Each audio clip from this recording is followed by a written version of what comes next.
Hello दोस्तों, आज हम महाभारत काल के सबसे विकट योद्धा की कहानी सुनाएंगे, जिनकी मृत्यु का कारण श्राप बना। लेकिन इससे पहले अगर आप हमारे चैनल पर पहली बार आए हैं तो चैनल को सब्सक्राइब कर बेल आइकॉन जरूर दबा लें। चलिए अब कहानी को सुनाते हैं। कर्ण द्वापर युग के महान योद्धा में से एक थे, लेकिन उनको मिला श्राप उनकी मौत का कारण बन गया। कर्ण को उनके जीवन काल में 2 श्राप मिले थे। उन्हें पहला श्राप उनके गुरु भगवान परशुराम ने दिया था, जबकि दूसरा श्राप एक ब्राह्मण ने दिया था। कर्ण को बचपन से ही धनुर्धर बनने की चाहत थी, लेकिन सूत पुत्र होने के कारण कोई उन्हें शिक्षा नहीं देता था। जब वह धनुर्विद्या सीखने के लिए गुरु द्रोणाचार्य के पास जाते हैं, तो वह भी कर्ण के सूत पुत्र होने के कारण उसे धनुर्विद्या देने से मना कर देते हैं।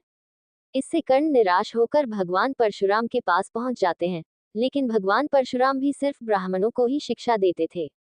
अब कर्ण किसी भी तरह से धनुर्विद्या सीखना चाहते थे, तो वह भगवान परशुराम से झूठ बोलते हैं कि वह ब्राह्मण पुत्र है।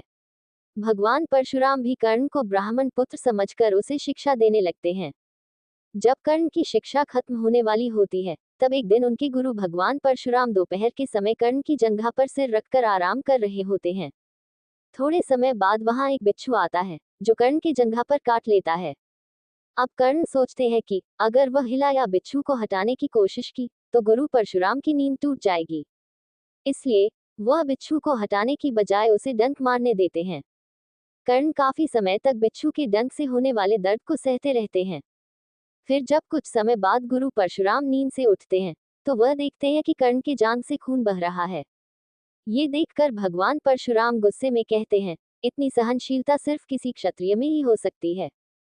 तुमने मुझसे झूठ बोलकर ज्ञान हासिल किया है, इसलिए मैं तुम्हें श्राप देता हूँ कि जब भी तुम्हें मेरी दी हुई विद्या की सबसे ज्यादा जरूरत होगी, उस समय वह काम नहीं आएगी। इससे निराश होकर कर्ण अपने गुरु से कहते हैं कि वह स्वयं नहीं जानता कि वह किस वंश और कुल का है। ऐसे में वह सारी बातें अपने गुरु परशुराम को बताते हैं। ये जानने के बाद भगवान परशुराम को श्राप देने पर पछतावा होता है, लेकिन दिया हुआ श्राप वापस नहीं लिया जा सकता था। इसलिए वह अपना विजय धनुष कर्ण को वरदान के रूप में देते हैं। इसके बाद कर्ण भगवान परशुराम के आश्रम से विदा लेते हैं।